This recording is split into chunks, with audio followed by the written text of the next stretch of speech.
On this episode of Victoire, I sit down with a current AEW superstar whose shadow cast is truly massive. Is he a man or is he a machine? Today, we are joined by the Swolverine himself, the machine, Brian Cage. Victoire. Sponsored by Desert Golfing Digest, golf information and travel guide of the Coachella Valley, 760-399-6517. And now, on with the show.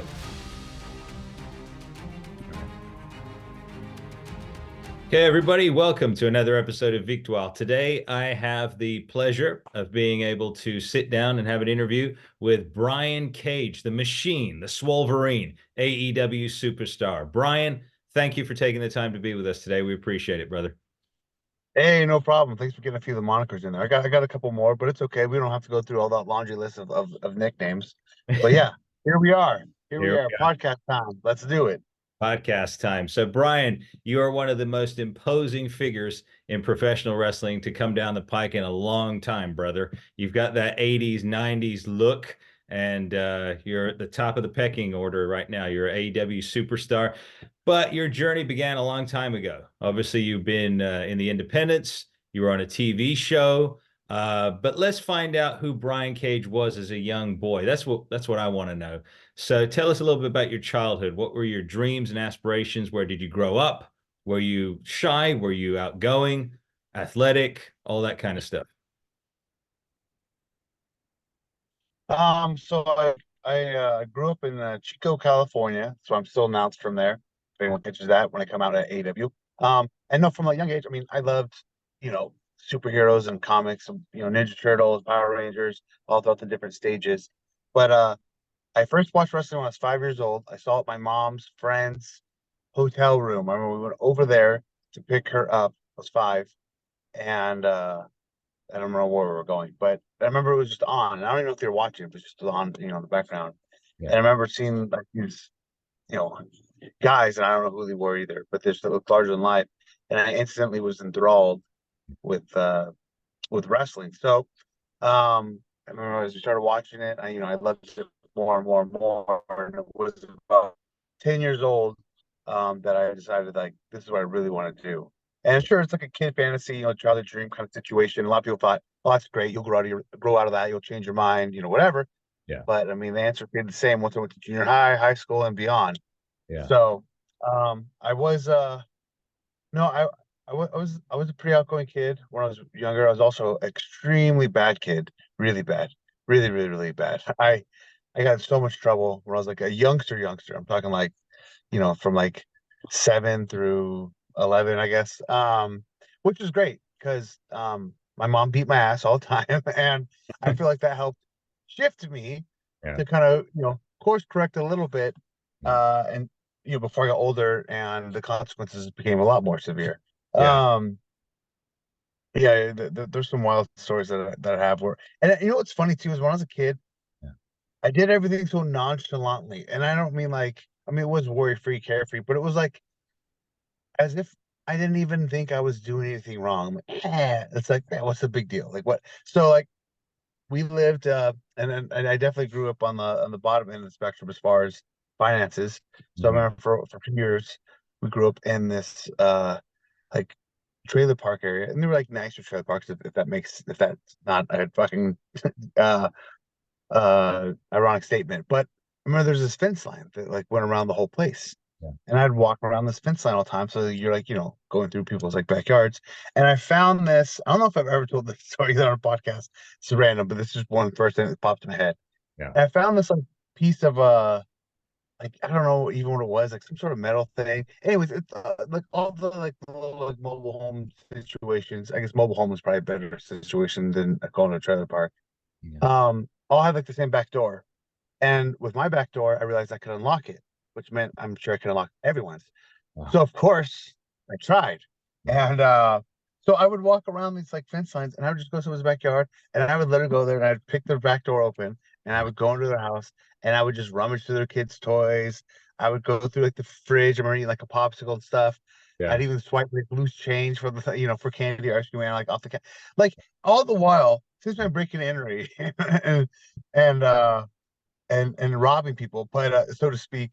Yeah. And I'm thinking like, whatever, it's not that big of a deal. Like that's just one example. We could be here for over 2 hours talking about all my different childhood stuff, but yeah, it was crazy, man. And I remember the worst. I mean, I always get my ass beat. I remember the worst grounding I ever got though. I remember my mom, for kind of a runaway incident I did, grounded me in my room for 2 weeks. Yeah. Um, and like, so it was just only grounded for 2 weeks, but I was grounded in my room for 2 weeks with my brothers weren't allowed to come in there. And I shared a room with my brothers too. They weren't allowed to come in there. She took away like the Nintendo out of there. And Yeah. she left me, I got to have like my wrestling and digital action figure stuff. That's all I had. Yeah. And I was like, okay, whatever, like trying to be a tough guy. It'll be fine. Oh my God. It was awful. Just to Yeah. sit in that room by myself that whole time with nothing to do. I hated school and I couldn't wait to go to school because like it was like social interaction. And I remember the second week, it was like going to prison. The second week, my mom would let me have 10-minute visitation on the porch through the screen door with any friends in the neighborhood. And that was it. Then back to the room I went. Yeah. Nevertheless, like I said, we can get lost on. So, as I grew up, like, yeah, I always wanted to be a wrestler. I of course did a bunch of backyard wrestling. And then we even like had it more organized, and I ran our own promotion.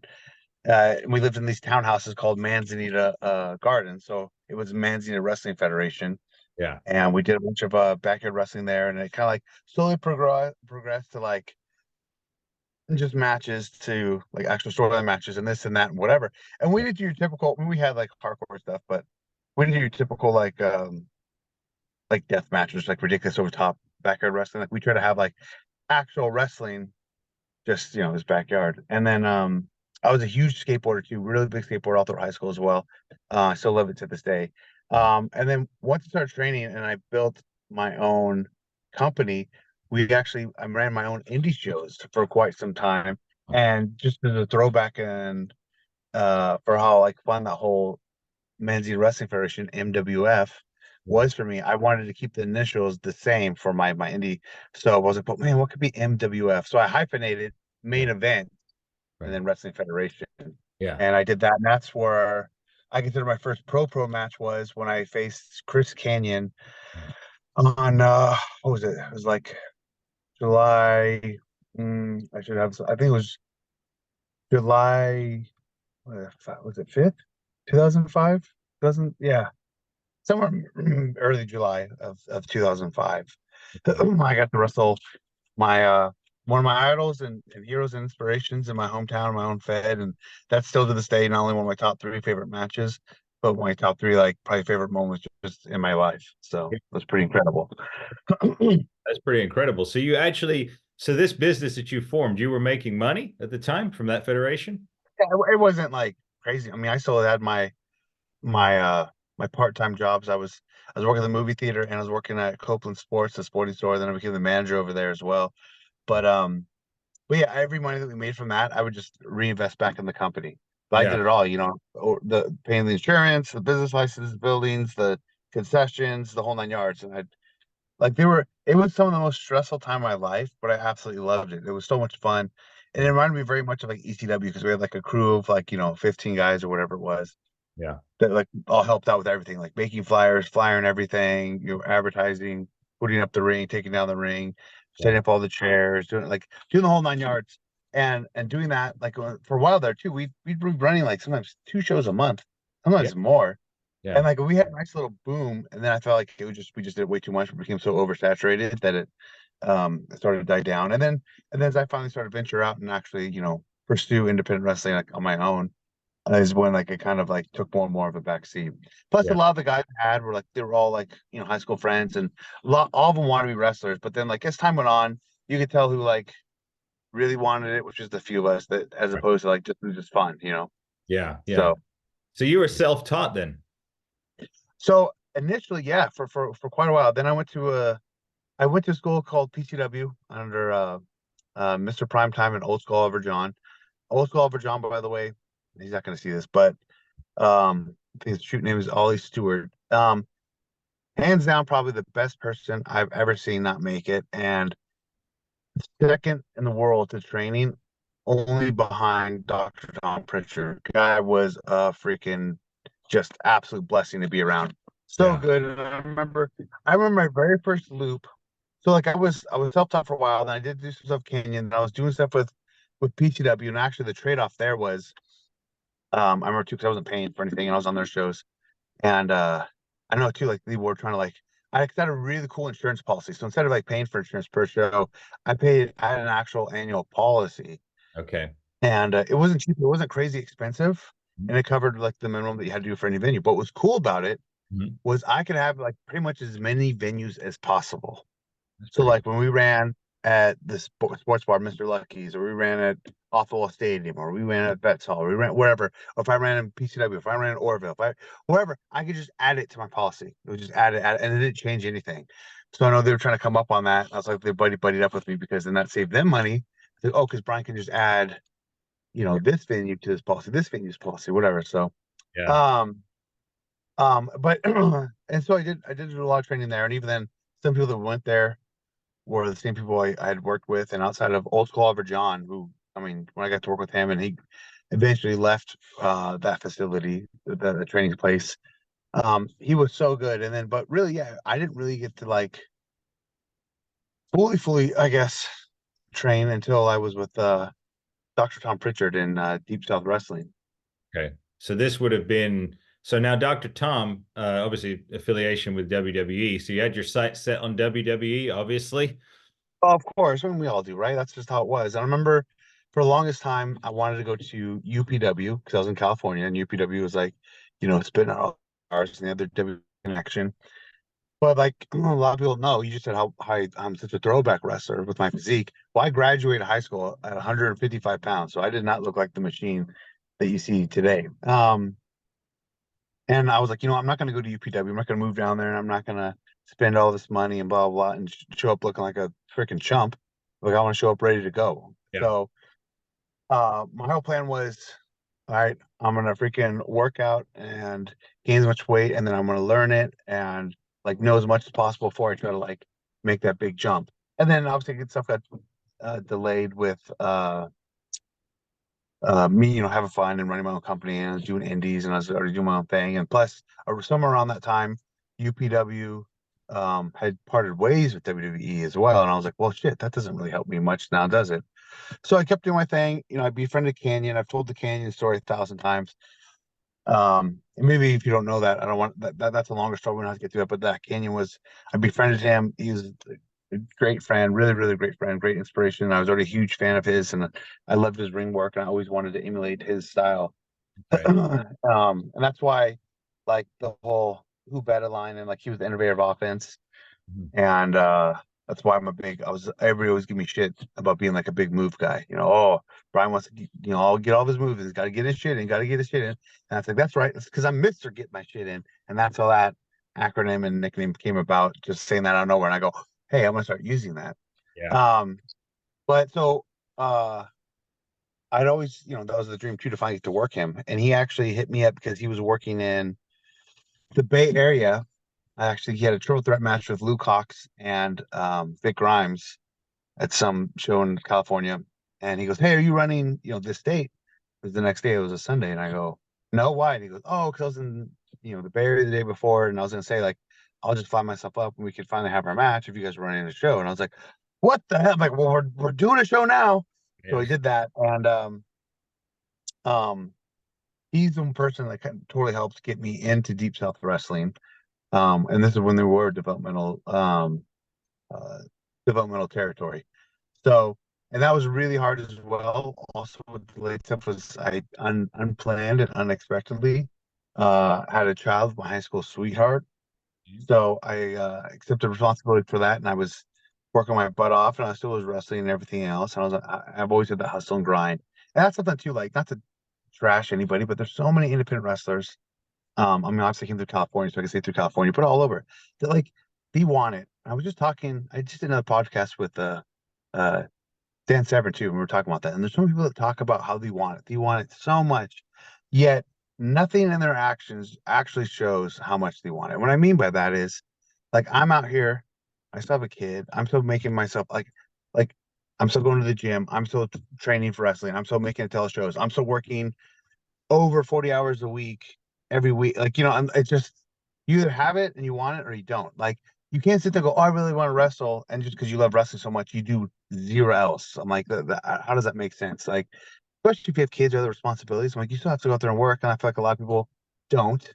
I also feel like a lot of people just want to do indie shows just to, socialize and take part in extracurricular activities before, during, or after the shows, which I never have. And but more importantly, I always say to my seminars, you have no control over anything in this business realistically. You can't control if you book, can't control if you go over, can't really control if your face or heel. Can't There's so many things that are kind of out of your wheelhouse, and you just show up and hope for the best. Pretty much the only thing you can control is how you look. And I mean that both physically fit wise and your ring gear. Yeah. And two, not saying that's easy, but to me, not only is that only thing you can control, but that's probably the easiest thing out of everything in this industry to do as well. And that just shows like how serious you want it to. Like if you come out, the best way to get somewhere is to look like you've already been, right? So if you come out already looking like a rock star, even if you're the shits, if you come out and you look the part, be your gear, your look, your attitude, your physique, everything, you just stand out and you look like a star. And I felt like I've gone that my whole career, especially when I was like really green.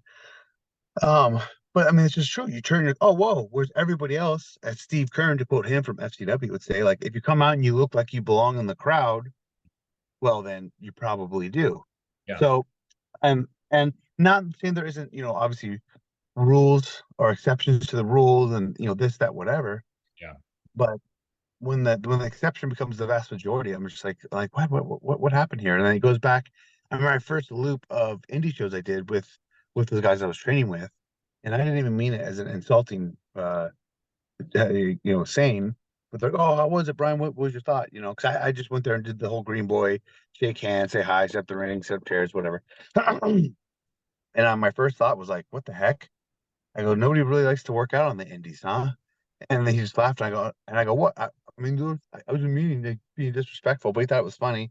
But yeah, like I didn't want to go train or pursue my passion until, I felt like, okay, I was ready. And the fact that I was so due diligent with everything, and like I said, all at the same time, and I'm hustling, I'm grinding, I'm working, and I'm, living check to check, but care, taking care of all my responsibilities. Where a lot of people were like, oh, I'm an independent wrestler, and then they just live off of their independent wrestling, but like they're not really making a living off of their independent wrestling. Like, well, you can't really like you do that, and then, like I just feel like too many people. I'm on a huge rant right now. You probably Brian's going off. Yeah, it's all right. It's Like too fine. many people would just sit around, do the bare minimum, and then they want to go have a bunch of fun, which is great. You can go ahead and do that. When it comes Saturday, Sunday, Friday, Saturday, Sunday, whatever the day of the show is, have fun. You love wrestling. That's great. But like, and that's all you want to do, then cool. You could be a weekend warrior and stuff like that. But then don't expect anything more out of it. Because like anything else, you get out of it what you put in. Yeah. So if you're not going to do anything else outside of the ring to advance your life, both personally and professionally, well then like don't be surprised when nobody comes knocking on your door to offer you a contract because somehow they think that's how it works. People just show up like, oh hey, we want to sign you. No, Anyways, it's I, incredible. I mean, this side of you, the promoter, the entrepreneur, and everything else. Like you said, you hustled and ground. And what I appreciate about what you said is that presentation. I grew up. I'm probably a little bit older than you, but I grew up watching The Ultimate Warrior, The Powers of Pain, Demolition, Hulk Hogan, and yeah, there was a certain amount of effort that went into the presentation, a lot. And that's sure, for sure. that's one of the things I appreciate about you. And you're right with that. You want to look, you're supposed to look like a wrestler when you come down that aisle. And you've And done not even look like a wrestler. What everybody should want is to look like a superstar. superstar. Look Yeah. at Jade Cargill turned so many heads, and everybody talks about her. And she's come a long way. She's trained a lot and stuff. She's got so much better. Is she the best wrestler in the world? But no, and that's especially when she started. But guess what? Everyone would still turn and look at her. Why? Because look at her. Mhm. Exactly. And I used to always say that too. I'm like, hey, I know this day and age, both WWE and AEW everywhere, there's a lot more mix of talents getting signed, so to speak. But I used to always say that too. I'm like, look, the a lot more, a lot more Lex Lugers are getting signed than then Dean Malenko's per se, just two random names out the hat. Um, because I've never heard anybody not getting a job because he looked too good, right? Now, with that, I do not support uh people who just look good but are the drizzling shits either. Like, and that was my perception too. People would see me, and because I was the only one that looked like a wrestler, like, oh, this guy probably sucks, right? And then once they see me wrestle, they're like, holy shit, this guy can go. Yeah, That yeah, was the thing I wanted to be, and I never even like tried or ever thought I would be this size or like, a body guy. I just wanted to be physically fit and look like an athlete. That's another thing too. When the guys are small, yeah, but they're at least ripped and in shape and look like an athlete, all of like a Evan Bourne or Finn Balor and stuff like that. Like obviously those guys aren't big at all, but at least they're ripped and they look like an athlete. They're still, and I said, and there's room for exceptions like Kevin Owens and Willie Mack and Keith Lee and stuff, and who's a beast. yeah. But anyways, No, I'm going off all over the place. There was one other point I was going to make, and I think I just lost it during all that fumbling. But yeah, so I never went to UPW, but because of Canyon, he hooked me up with Deep South Wrestling. I went over there. I was there for like a month, 6 weeks with Bill DeMott before he got released, and Dr. Tom came in. And I remember the very first day Dr. Tom came in, I felt like a brand new wrestler. Like after one day of training with him, I'm like, holy crap, this guy is phenomenal. yeah. So were you already being scouted at that time? Obviously, because you're obviously with AEW now. You're not with WWE, but was there an intention to bring you in to WWE at that time? So I was the only person on the roster working all the shows and training with them uncontracted. I was kind of through help with Canyon and whatnot.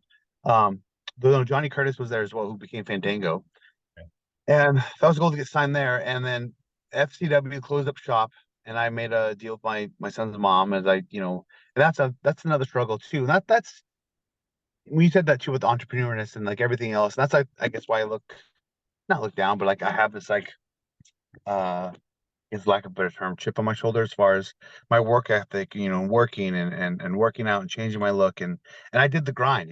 I did all the indie shows for $0 and then $20 and I set up rings and chairs for other companies and I set up rings and chairs for my own company for freaking hundreds of shows and I did that and I've done so many different aspects of it and started from the ground floor so many times and ate humble pie that like I guess that makes me like show you in my actions how much I want it, not just because I'm telling you how much I want it. So yeah, I moved back home after uh FC Deep South closed. And but because I was out there, I ended up getting booked when they did a loop through California and I got booked as an extra for 3 different shows and I actually got contracted from that. And that Right. felt great. Then I moved to Florida. It was so cool to see Dr. Tom and look on his face, see me walk on the doors. Now finally contracted, Yeah. and I lasted over there for like only like a year and a half or so. Got released. That's a whole nother story. That's a long one as well, but a bogus one because I was wrestling this match injured, and out of all the shows and awesome matches I've had over there, The Office watches that one, and because of this one botched spot, and I don't want to put blame on the other person, but so what happened? I went to go springboard in, and the guy was supposed to boot me. And we did this before. And I said, "Look, my groin's torn. I can't springboard, but I'll jump up like I'm going to springboard and just boot me on the ropes." He said, "Okay." So as I go to springboard, I can't really springboard. So I just put one foot up there like I'm going to, and I kind of put my face out ready to take the boot. Yeah. The guy's halfway across the ring, and he just puts his foot up as if I'm jumping in and springboarding into his foot. But I just told him I can't really springboard. So then I just like kind of sit there and just fall into the ring, like just look like an idiot.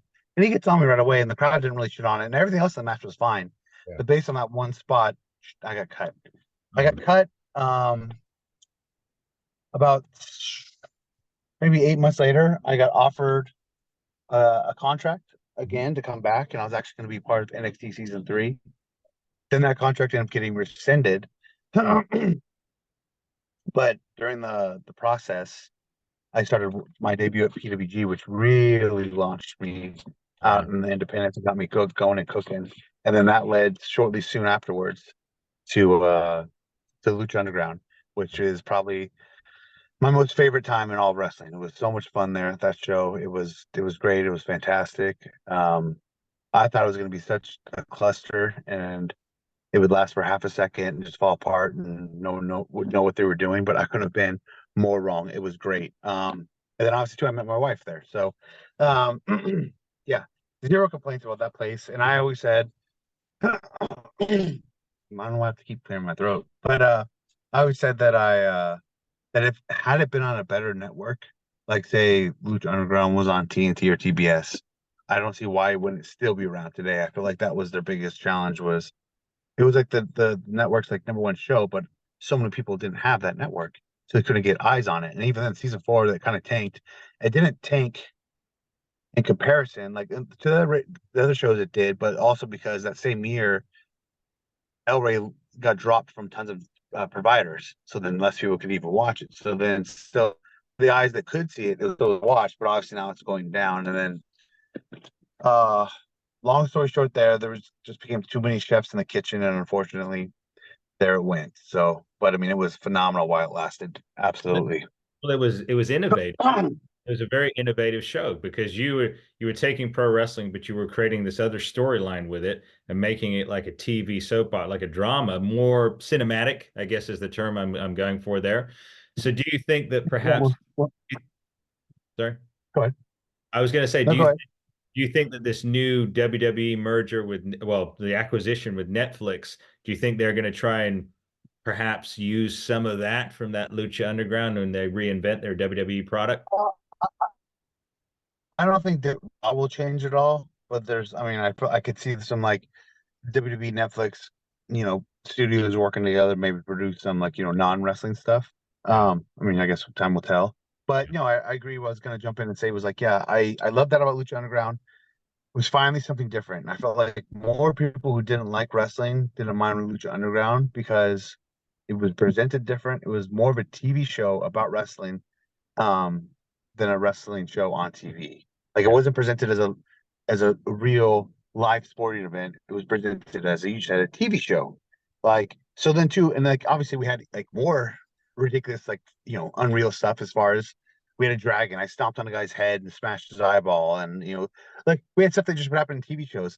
And then so it wasn't presented as a live real reality like sporting event we could do whatever we want because it wasn't trying to be something that it wasn't. It's like you don't watch Walking Dead and go, oh, that zombie's fake. He would never walk like that. He wouldn't do like no, you just watch the TV show and you're entertained and enjoyed it. So Yeah. I feel like that's was an awesome thing about Lucha Underground. And anyone who thinks that Hardy's created the cinematic stuff, which he did great at it, but no, Lucha Underground did. All their backstage tapings and everything. Like that was the real first cinematic stuff in wrestling.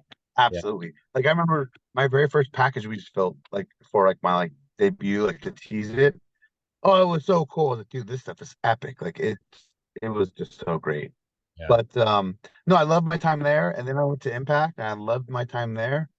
Um like endlessly. I thought we had a phenomenal roster at the time. And even then, I've always said like not between then and even afterwards, I feel like Impact overall might be the best project and nobody knows it. And what I mean by that is because it's got it's got the good balance of WWE and AEW. It's got like more of the fast paced, high spot, awesome wrestling content that you'd see from AEW, but it's got more storyline and long term programs and everything that you would see from WWE.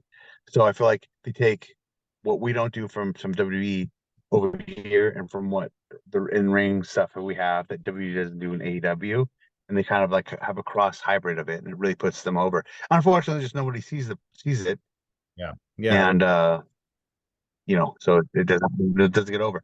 And a lot of people bury TNA as well, and then they don't even watch it though. So like, how can you talk crap about a product that you don't watch? And even then, like, and I'm glad it exists. I mean, AW has been phenomenal since I've been there, and it's been a great alternative. Obviously, WWE, especially with The Rock coming back, was blown up.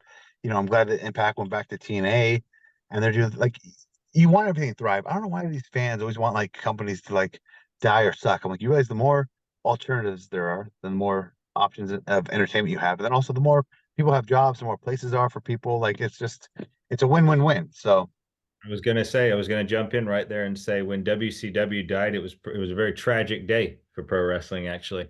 That was there was, there was the excitement of like the WWE guys coming in, right? But like that kind of fiddled and phased out once it just became just WWE.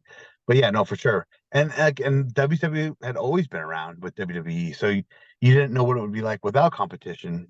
And then we found out, and it was like, oh yeah, you could tell the difference. Yeah.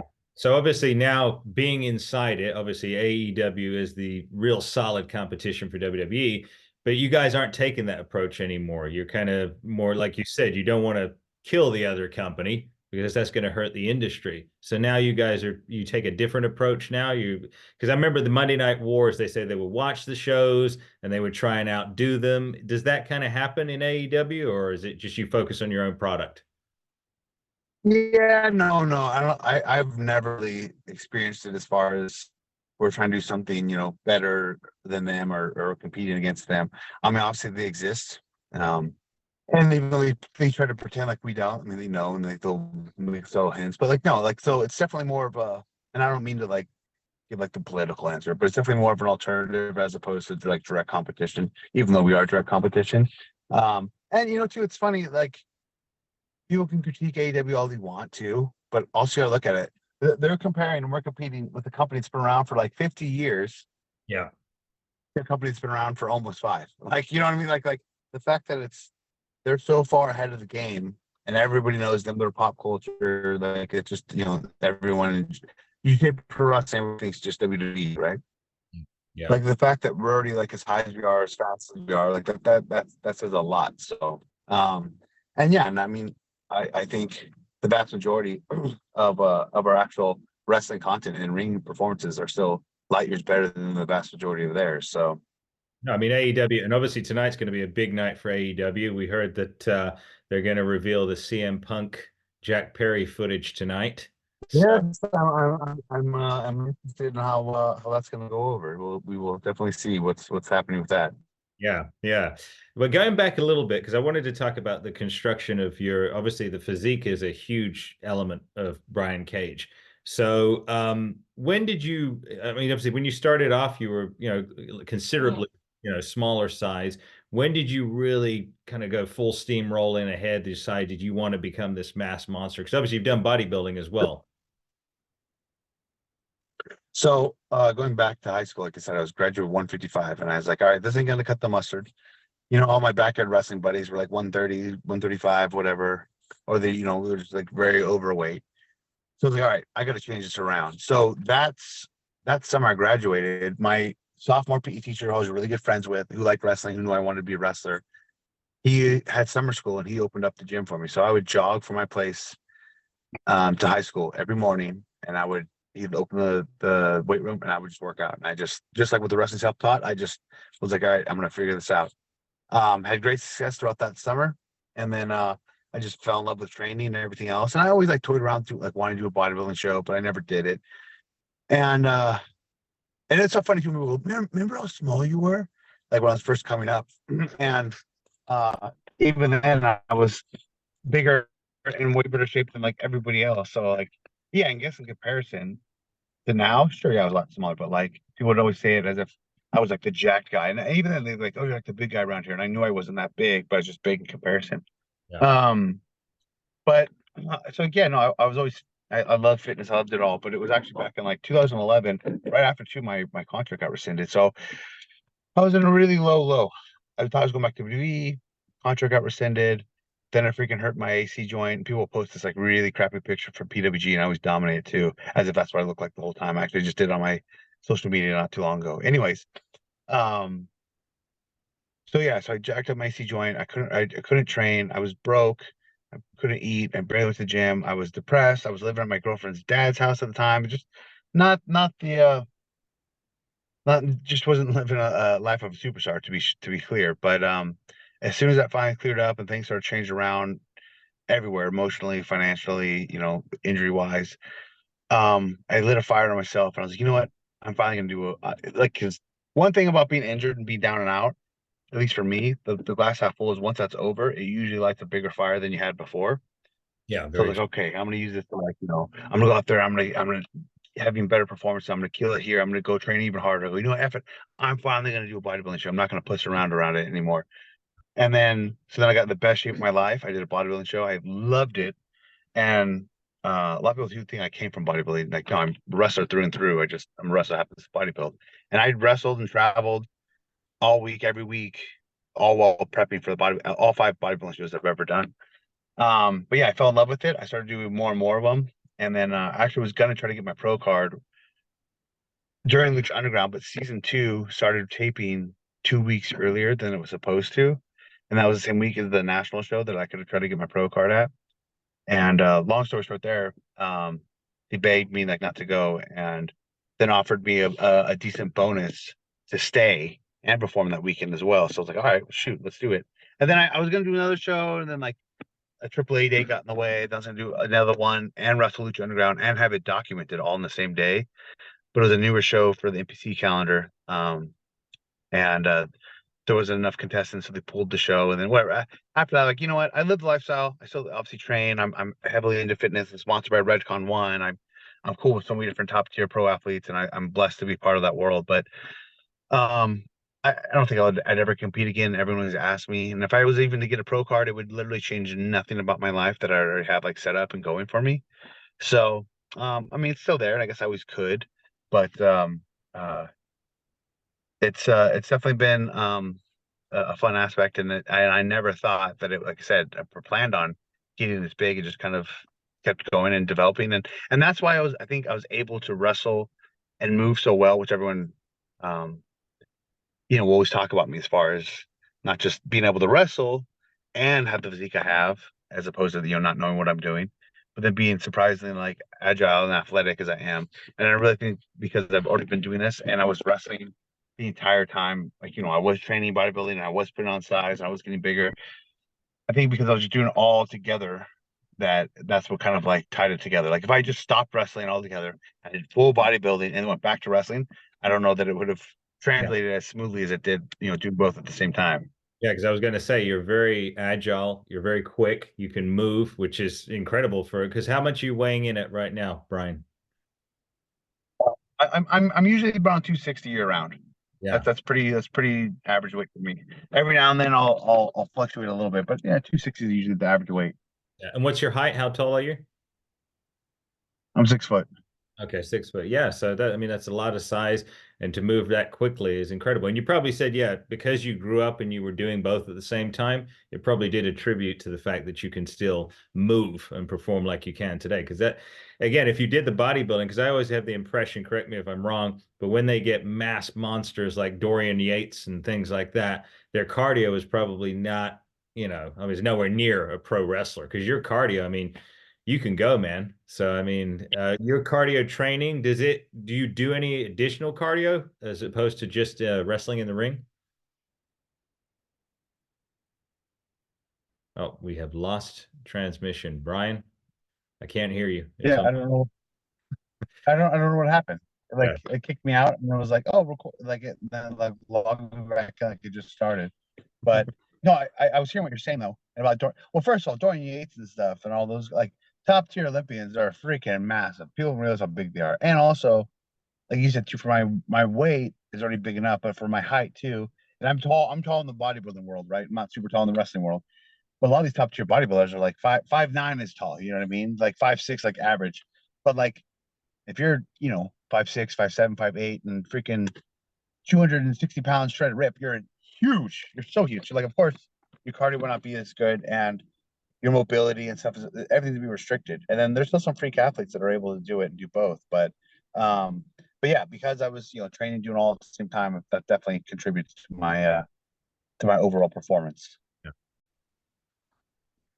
All right, here we are. Sorry, we're back with after the technical issues earlier Yeah, with. that was my bad. I was doing it while I was waiting at an appointment, and my phone was propped up in my car right in front of the sun, and it like overheated and like just closed everything. So that was my fault. Yeah, well, we were right in the middle of something good there. I'd asked you earlier about how you balance your time, because obviously time is a huge commodity, but you've got to split it up. You're a dad, you're a husband, so how do you find You know time? what? And it's rough, and I'm definitely not the master of it. I'm pretty meticulous with my planning, my structure, and that's what it has to be too. You always have to plan ahead, and like that's the only time too I get a little bit of anxiety. So say if I have like a long trip, I'm like trying to plan out everything in advance and this, that, whatever. Hmm. And say somebody goes like, "Hey, what are you doing? 2 weeks from now?" It's like, well, come on, I got this week and next week, and I have so much stuff I'm trying to structure and plan. Like, I can't process that far ahead just yet. You know, let me figure it all out. Yeah. But I mean, I got some lazy days, and I actually every now and then it's nice to kind of reboot. But I actually feel like when I don't have much going on, so then I don't have much of a structured day because there's like no reason to structure it, so to speak. If there's no sense of urgency. Yeah. That's just when everything falls off, and like you like basically waste time. Like I feel like I get nothing done, nothing happens. I'm like, I'll be behind on meals and this, that, whatever. So yeah, it's definitely to do it all to, as far as traveling, wrestling, the gym, for my wife, for my kids. It's definitely I try to do the best I can with it. And I'm definitely not the best at it when it comes to, especially for the home sakes, to be honest with it. I mean, I try to stay home and I do a lot less than I used to do to see my wife, and also too to give her a break so she can, do some things since she's always with the kids. Or if she needs to go do something work wise or fun wise. Um, but yeah, that's really all it is. As with everything, it's always, just planning ahead because you either, you know, prepare to excuse me, either fail to prepare or prepare to fail. So Good quote. Good one. What is your travel schedule like now with AEW? How many days a week are you gone? it's not too bad. Mhm.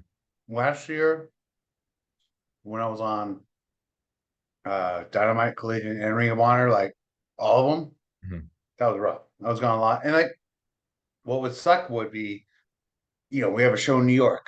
I Yeah. live, in Vegas, so West Coast, right? Yeah. And if I'm on there in Dynamite and then Collision's in Baltimore, Yeah. like it sucks. Thursday and Friday, we're not doing anything. But it's Right. like, do I fly all the way home Thursday to Mhm. get there to turn around and fly back out Friday? With like, Yeah. and I've done it sometimes, but it's like, the amount of travel, especially heaven forbid, you get delayed, misconnection, whatever. Yeah. And then I have to be there Friday night, so I'm there Saturday before, for call time. And it's like it's so far. And I hate like going back to like, wasting time. Yeah. If it's in a certain area where I can do something else, or if I have a signing or an indie show, then that works out great. But like we just have those 2 days where it's either like I waste them sitting in the city, or I Mhm. waste them in the air and airport trying to get back home for, you know, 12 hours or however long it'll be that I'm actually home. Yeah. It's like, but and I had the fourth most matches last year in AEW. But this year so far, I've only been doing really Dynamite, and I've still been a big fan of doing a lot of indies, especially just to get that wrestling fix. Mhm. Um, and going back to our earlier conversation, just being on hustle and grind mentality. I'm like, if you're in demand, I can make an extra penny. Like it's like I want to go, go, go, go, go. I don't want to leave $1 on the table, and I don't want to just not have that drive and that work ethic, especially because maybe you're in demand now, but who knows when it's not going to be there, who knows when it'll be dry up. But I definitely, towards the end of last year, especially before our son was born, I definitely started to dip back out of indies, and I've still done a few this year, but way less. So like I'm home a little bit more for that reason. And then every now and then, like I said, there'll be like a week that I'm gone, but more often than not I'm usually gone maybe just a couple days a week, Oh, more often than not. So it's been definitely a lighter schedule than normal. yeah, that's not bad. And then Yeah. you mentioned your son there. I'm curious, going back to our earlier conversation, when you were younger, you were pretty wild. So now that your son has been born, do you see any changes in yourself? Do you feel a little calmer? I mean, I've already seen it the whole time, and I'm not able to know this, but when I mentioned actually earlier, with wrestling stuff, I had a son as well with my high school sweetheart. Yeah. He's actually 17 right now. So Okay. but yeah, just growing up and everything, like and I was super young when I had him, so that made me kind of have to grow up a little bit right there. But no, there's already been several changes beyond that. Like, and I feel like my mischievousness has definitely calmed down a lot. And as I graduated just high school, even Yeah. I think I replaced that a lot with just the passion, the drive to make it, to succeed. So Yeah, we've certainly gotten there. And that was something else I wanted to touch base on was when the moment happened when you got signed to AEW. I mean, I was watching closely with that. I'm sure a lot of people were. Is where are you going to go to WWE? Where are you going to go to AEW? When that happened, what was that like to now be on an international platform, back on network TV? What was that like for you? I had a lot of good offers, and I felt pretty pretty sought after, which was a great feeling. But after doing the very first All In, and I was supposed to be, not everyone knows this either, I was supposed to be on Double or Nothing, and I got pulled off of it like an hour before the show. And I was so bummed because that show was so cool. It was such a mega event because I was still there. I was a total surprise. Nobody knew, even the people in the match didn't know until I was there, which is so rare and hard to find these days. I mean, that was almost 5 years ago, but still. So I was like, oh, gonna get that shock pop, which is so like irreplaceable. Like you can get like a good reaction, a good pop from the crowd, but to get that surprise pop, like it's hard to come by. It's very rare. So I was so stoked for it. And they actually were gonna shine me up really well. I remember talking to Cody about it beforehand, and he was like, hey, do you mind being the Battle Royal? And I said, no, not at all. He goes, I'd like to feature you, but since you're not contracted with us, we can't have you go over any of our guys. He goes, but also I don't want anyone beating you at all. Yeah. He goes, but I figured if you're in the Battle Royal, we could probably shine you up real nicely throughout the Battle Royal. And then, if I get eliminated, I'm not getting beat. I'm just, getting thrown out. So what happened was I had won the Impact World Championship, like probably, I don't know, 6 weeks prior to it or whatever it was, close to that. And actually, too, when I hurt my back, we thought we broke my back in that match. And actually, the first people to reach out to me were the Young Bucks and Cody Rhodes too that night. And I was like, no, I'm gonna, I think it would be okay. And so that was one of the first things I was gonna do, and I was so stoked for it. I'm the Impact World Champion, so they were gonna let me come out with the belt and everything, a la Jordan Grace in the Royal Rumble. Look how much attention that got. Yeah. So that could have been me 5 years prior. So I go there, we go over like the meeting, and I was eliminating the vast majority of everybody. I was killing everybody, and it was going to come down to me and Paige in the finals. And obviously, Paige was going to go over to go face Jericho for the title, which would have been epic and would have been great. So once I don't even remember how I got word, but obviously Don's close with Kenny and everything. But how I got word that I was in the Battle Royal not winning, I was reached out to via the like one of the presidents of Anthem who owned Impact. Okay. Who was like, oh hey, just so you know, like, and Don and Scott were texting me too. Basically, I was saying like, look, you can't do the match. If you're not winning, you can't do the match. And I was like, what? Yeah. And they're like, oh, you're a champion now. You can't go in there and like and lose and blah blah blah blah blah. And I thought that was so silly because going back, I said if I'm not getting beat, so no one's beating me. I'm just not winning the match. I'm gonna throw over the top rope or throwing myself over the top rope. However, it would have happened. And as much as I really want to do it for the shock pop, as I just said, and how much it'd be cool to have experienced that and it gains me. AEW really didn't like benefit from me being there because it was just a one-off, right? Yeah. It wasn't gonna. I mean, maybe I would have gained a little bit of like, oh hey, but I felt like the person that would gain the most from it was Impact because they're like, oh, they're working together, they're not working together. This that maybe we could do more stuff down the road.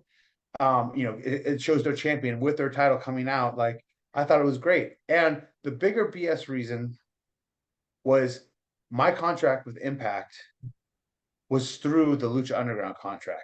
So a lot of people had a lot of issues, and I remember like because I was still signed. I started in Impact while season 4 was still happening. Okay. So like I was split contract. So it was Johnny, so it was tiar'a, and so it was the Lucha Brothers. Okay. So technically it was like a subcontract from the Lucha Underground contract. And I don't know if you recall the pay-per-view, but who did the Young Bucks work in that pay-per-view? Oh, what was I remember they came out in the Elvis. Yeah, there was the Lucha Brothers. Yeah.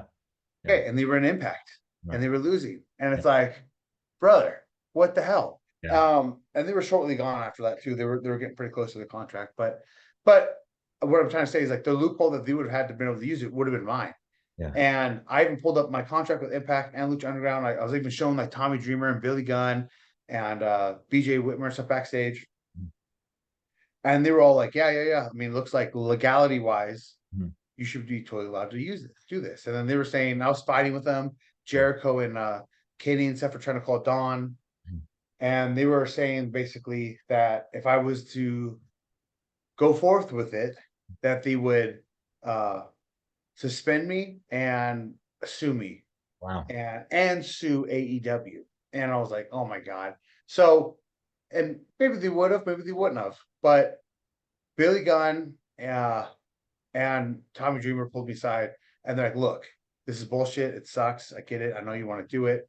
And they both like, "Well, look, you're too talented and too valuable." He's like, "If you do this and they really fall suit," he goes, "You're not gonna. They're not gonna win. You're not gonna be liable." He goes, "But you're gonna probably have to spend time in court and waste your money, and then you're gonna have two companies. They're gonna have heat with you for wasting time and money in court as well." He goes, "So ultimately, it sucks." He goes, "But the easiest thing to probably do is just not do the match." And I was like I knew they were right, and I was so freaking got wrenched about it. So I pulled out of it, and everyone was so apologetic to me, and I felt bad. And then I scrambled and messed up the whole battle royal because then they had to switch everything, and everyone's eliminated like last minute.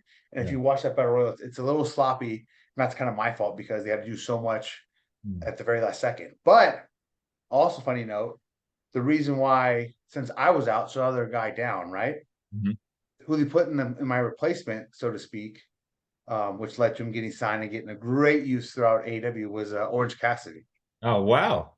right? So Okay. that worked out. Yeah. But, Oh, there you go. Hi, sorry. Hi. Yeah. There you go. There you go. He made his little debut on the Right? episode. I know. What's He's his name? Logan. Logan. Yeah. Hey, Logan. Well, buddy. Welcome to your, why is this his first podcast? Actually, he made an appearance on Taylor Wilde's podcast, actually. Oh, okay, cool. And the camera mic is like, Jess, it's just too low. You're barely out of frame. I'm like, you are. So what's up, bro? You got a little mohawk going on there? I know. It grows like that.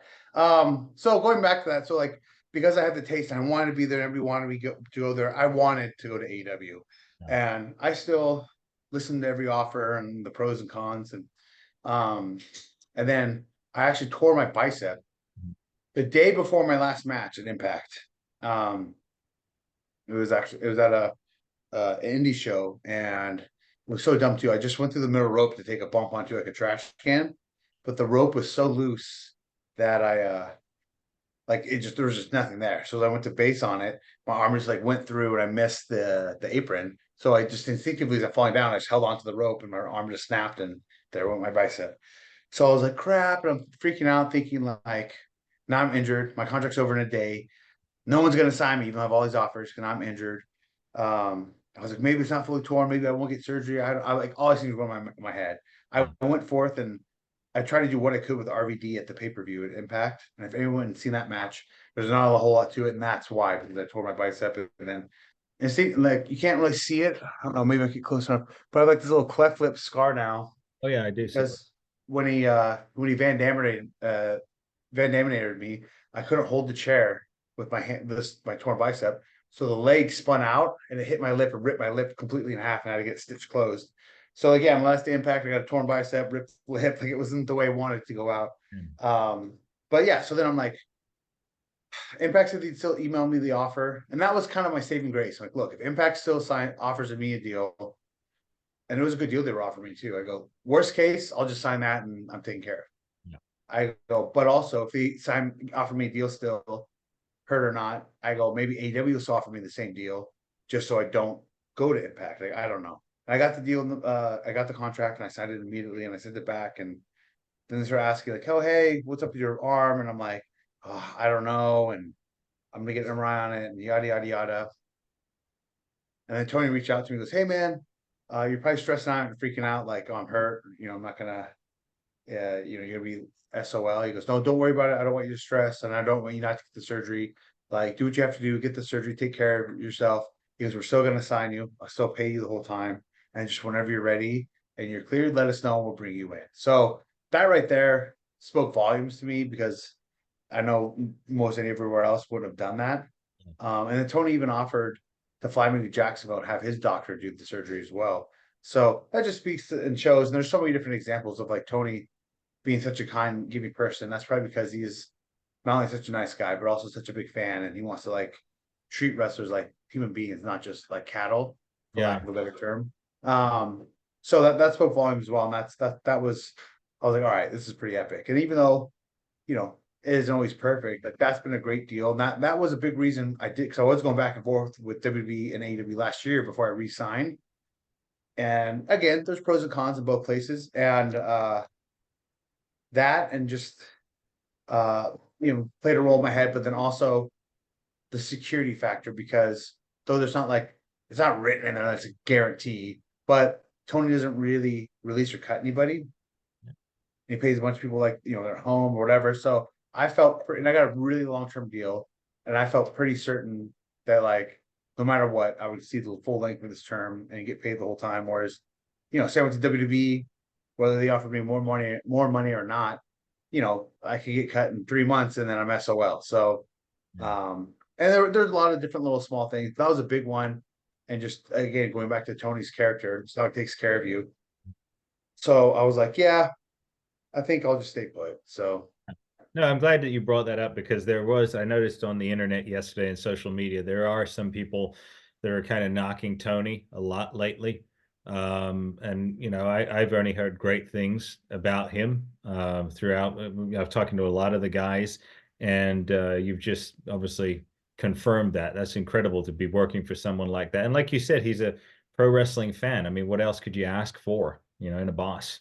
oh, for sure, for sure. So yeah, no, he's a really, really good dude. So I'm like I said, is everything perfect? I mean, you're gonna find nothing's gonna be perfect anywhere. You're gonna find anyone who's bitching or complaining there about this or that. They're gonna find something to bitch complain about anywhere. Like nothing's ever gonna be perfect, obviously. So, if it's not one thing, it's another. But uh, I think people concentrate more on the negatives than the positives. Mhm. And and I've had my woe is me moments throughout there too. But again, going back and forth with everything and really putting lots of in perspective, whether to stay or go, really helped me realize, like, okay, maybe it's overall, we look at the grand scheme of things, especially, behind the scenes as opposed to just in the ring. I go, maybe it's better if I just stay here. So Yeah. Speaking of woes, touching briefly on that, Brian, it seems like you've had a lot of starts and stops throughout the career. I mean, you've had injuries, I was going to be signed, then I was told I was not. I was going to be here, then I wasn't, threatened with lawsuits. What is it that keeps you grounded and keeps you inspired to keep going? I think it's just my drive to succeed, my willingness to like not accept, failures and redemption. And trust me too, like, and there's been plenty of times where like, my mom or whoever is like, okay, you're just gonna stop now, you're just gonna stop now. And had I ever stopped, and we didn't even go through like any and every setback, but had we, did that, then I wouldn't have ever succeeded. And I knew and felt confident that I would succeed. So, and with that, with every setback, with every little negative, I feel like it makes all the success that much more worth it and enjoyable. And going back to just like the work ethic and stuff from like my early days and running my own shows and everything else, like you pay your dues, you put in all the work, the ups and downs, trials and tribulations, if you will. Again, I feel like it all pays dividends in the end, and then everything just means so much more, and you find value in so much more, and it really just uh helps create the person you become. Yeah. And I think you're able to appreciate a lot more stuff than you would have maybe possibly taken something granted for. Yeah, absolutely. It seems like you've had that journey, that struggle. So now when you get it, you can hold on to it and appreciate it a lot more. And I was going to ask you, if you got any pearls of wisdom for, let's just say, a non-wrestling fan, and then someone who's just watching this who may be discovering wrestling for the first time, pearls of wisdom for just life in general. So one of my first little favorite things to say is no matter what it is, a lot of times it's fitness related, but no matter what it is, it can be applied to start today, not tomorrow. Because everybody's so quick to say, oh, I'll do it tomorrow, I'll do it tomorrow, I'll do it tomorrow. And more often than not, 9 times out of 10, that tomorrow never comes. Because tomorrow does come, but it's always tomorrow. I'll just start tomorrow. I'll start, as like there's a joke that says, diet starts tomorrow. My diet will start tomorrow. Like same thing. Like if you have this game plan, like, oh, this is what I'm gonna do. But okay, got it all set up. I'll do it, tomorrow. I'll do it next week on Monday. Like, no, do it right now. Why? Like, if this is what you want to do it right now. Why wait? Um, and I feel like too, a lot of people, this is the same token, a lot of people are afraid to try stuff or go after it or seek their dream because they're afraid to fail. When really the only way to truly fail is to never try. Amen. Yeah. Like, and that's, so when I got offered through Canyon, you know, this opportunity to, you know, go move to Atlanta. I'd never been out of, you know, California, to move to Atlanta. And I had a great job.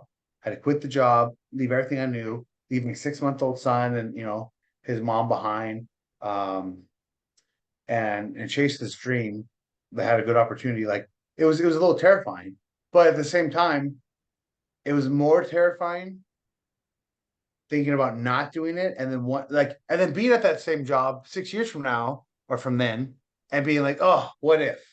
You know what I mean? Like, that right there is enough. And I was like, you know what? At worst case, home is always a plane flight away. Yeah. So I was like, you know, and talk about trials and tribulations. Like, so yeah, I left the job, had a really good paying job. You know, I missed, and I didn't run away from my family. Some people look at it that way, but like, no, it was terribly heartbreaking and sad to like miss so much of my son and to be there. And I was pretty lonely and depressed, but tried to like just focus on the mission. And also, a lot of people didn't know, and I actually talked about this on Taylor Wilde's podcast too. I was living off of credit cards.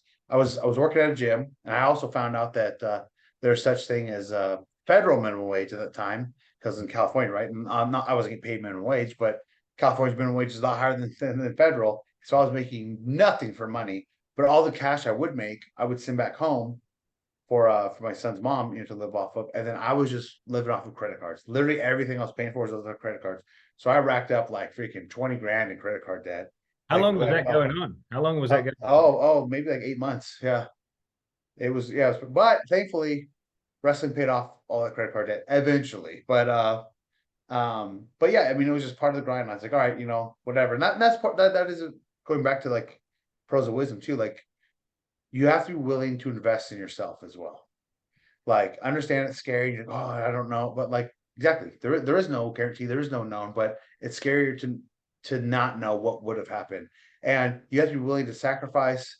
Just if you're going to go to school, if you're going to college, you're going to take a big debt, right?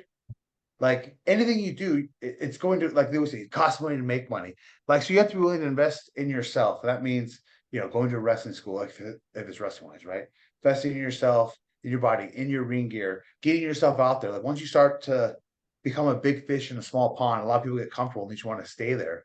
And it's like, no, man, you got to get yourself out there. And that means getting yourself out there, literally, like flying yourself out to like a promotion or a new area to get yourself work. Well, then do that. Don't let the promoter take advantage of you. But like, yeah, if you're going to go out there and start anew and get paid nothing and, you know, eat your own flight and this and that, okay, but it's still investing in yourself in the long-term effect. And hopefully then you get booked. Like Keith Lee asked me after I worked him, he'd been working for 10 years, 11 years at that time. And he was amazing. And I was like, dude, how you've just been in Texas? Why are you not anywhere else? And he goes, I know everyone says that. Everyone says that. And he goes, you know what? I'm going to go somewhere else. Like, I'm going to fly myself out there. He goes, should I go to Championship Wrestling from Hollywood or Beyond Wrestling? And I said, oh, go to Beyond Wrestling for sure, because they have such a good online audience. It'll get you over. And sure as crap, I mean, he did the one show. His flight and deposit was already booked and paid for the next show after that when he flew himself out there. And then yeah, and then after that he just started blowing up and getting booked everywhere, and the rest is, you know, history. So it just goes to show you have to be willing to invest in yourself and believe in yourself. Again, if you want to play the safe road, just sit at home and, you know, hope someone's going to come ask you to come outside and play. It's probably not going to happen. So It's definitely, yeah. it's like the old Hollywood thing there. They used to think, oh, if you just go to Hollywood and walk up and down the street, you're going to get discovered. Yeah, No. no. A lot of people say too, you know, I'm gonna go to LA, I'm gonna save some money. Well, you're off to a wrong start right there, because ain't nobody saving no money in LA. But I don't care how many roommates you have. But yeah, so start today, not tomorrow. The only true way to never fail is to never try, and be willing to invest in yourself to get to where you need to be. And that goes, I mean, you can apply that towards anything. Yeah. And as long as you do, and realize too, like, it ain't gonna come tomorrow. It's not easy, right? Anything that's going to bring you success and joy doesn't mean it's entertainment. Just anything. It's not going to be easy. If it was easy, as they said, everyone would do it. And then what would you really appreciate or accomplish if it was so easy? Like I said, it definitely wasn't an easy road for me. And some people could paint that way, like, oh, you know, it was just easy for Brian. No, it wasn't. Absolutely wasn't. So many times I never wanted to quit, but like, yeah, there was some rock bottom times. But like, again, it just makes the success all that much sweeter, and really, you know, will test you and test your will and your commitment. But I mean, that separates the people who say they want it, like I said earlier, and actually want it. So, Well, I definitely think, like I said, Brian, I'm a man of faith, so I definitely see how you've been tested this whole journey. oh, absolutely. And I am as well. And, and I would give stuff to God and I would pray about it, and sometimes too, I'd be like, maybe, maybe it's not that time, maybe it's not this. And actually, it really broke me when I got my contract rescinded. I was at such a high, I was out of nowhere. And then when I got my contract rescinded, when I to go back to be, oh man, it really broke me. But looking back now, and I just talked about this just with my wife the other day, out of nowhere. So my son that I had at with my high school sweetheart. So he was 4, he just turned 4, and he was gonna he got enrolled in this like immersion program in Chico. She really wanted to go to the school and go to school up there, but she was like, hey, since you're here, and I lived in Fresno now, they're up in Chico, it's like 4.5 hours away. And he goes, I wanted, so great of her. She was like, I wanted to ask you if you'd be willing and want to have Noah for the next year before he starts school. Because then obviously he's in school. And I was like, what? I'm like, dude, that'd be awesome. And even though I was so heartbroken, I still wanted to be there. When I look back now, because I even said that to like my ex I was with at the time. I was like, maybe this is why it didn't happen to WB. I could always wrestle. I can always go to WWE, but I can only have my son when he's 4 years old once. Like that's it. So, and looking back now, and how things all turned out, I'm like, yeah, if I could have gone back to, FCW and developmental before it turned to NXT or even if it was NXT and been there for a year, 2 years, maybe got really, who knows what would happen, as opposed to having that. It was actually like 14 months or 15 months I had my son from like 4 through 5. I'm like, I'm so glad that I got to have that time and experience with him throughout that. So, going back to working, being a man of faith, that's the whole, God works in mysterious ways. I definitely feel like, even though I couldn't see the blessing at first, that was definitely, I think, something that happened for a reason. And I'm glad and thankful for it. Yeah, and I'm glad that we got to talk about on the show, because I think that's a side of you that obviously we don't see that through your character and your pro Yeah. wrestling character. But after hearing your story and obviously doing some research prior to our interview today, I just see that, I mean, obviously you're great now, but there's greatness also in the making. You had all these setbacks, which, physically in the physical world, it doesn't seem that way, because you're the perfect specimen to be on the top of, you know what I mean? Because you Yeah. are, right? But so why all those setbacks? That's what always I was like, why is Brian getting set back and set back for a great comeback? And now you've gained all this wisdom and you're a great dad and everything else. Obviously you're still in your prime right now, so you're not at that point yet. But I think later down the line as well, you're going to be able to be such a blessing to other people, these younger people, just sharing your testimony like you have today. You've encouraged me. I'm sure you're going to encourage people here, and you're just greatness, a great testimony in the making, Brian. Oh, and going back to when I had my first son too, that like really set, like I said, my desire that much higher to succeed. And I wanted to be an example. Yeah. And almost, like someone he could look up to and see, like, dude, look what my dad went through, whether he fully knows, understands or not. But like, look, I was here and now I'm here. And it's just to show, like, by personal example, look, if you really put your heart and soul into it, you can accomplish anything and achieve anything. So I really wanted to be that role model, and that example for him as well. And so when I can talk about everything I put into it, my work ethic and making it happen, and then it's great to have those struggles. Like, yeah, I would prefer not to have happened, but again, when you're able to overcome adversity, it does make you so much more relatable. And then when someone has that, because life happens to us all. So when someone has that sort of experience or something, they kind of feel alone in it, like, oh, only I have this struggle, or oh, I could have done it, but because of this, or oh, if not for this or whatever. And then you hear someone say something that you can relate to, it does give you a whole lot of added motivation and like a realization that, like, you know what, holy crap, I can do this, I can get this done. Yeah. So I was just telling my wife the same thing this morning, Brian. I said, with pro wrestling, you guys have such a reach. You have such an influence over youth, teenagers and whatnot, which you can give back after the wrestling business has opened up that door for you and given the platform is priceless. Like, you just right here today, who knows who's going to watch this? and be inspired by the testimony of Brian Cage. You know what? For any fan who sees this who possibly has, whenever I've gotten a message, whether it be on Twitter or Instagram, Facebook, whatever, was a comment or a direct message or whatever, and it's somebody talking about inspiring them to to lose weight, to chase this dream, to try to get in wrestling, to whatever it is, man, it always means so much to me because like in my head, I'm just like, what? I'm just a wrestler. Like I still feel like the independent wrestler running my show at my own hometown, like no big deal. Just go out there, just having fun with my friends kind of situation. So when like somebody can like talk to me so highly or act like, I made such a change or impact in their life, it's like so shocking to me. But then it's also like that bit of extra awesomeness that you don't really realize until it happens. And you're like, holy crap, this is the real cool moments.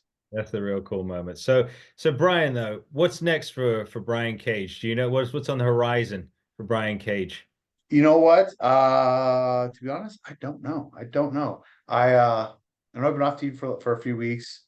That was due to just storyline wise, and then actually I bumped up my leg a little bit, but we're gonna be good there. So I don't know.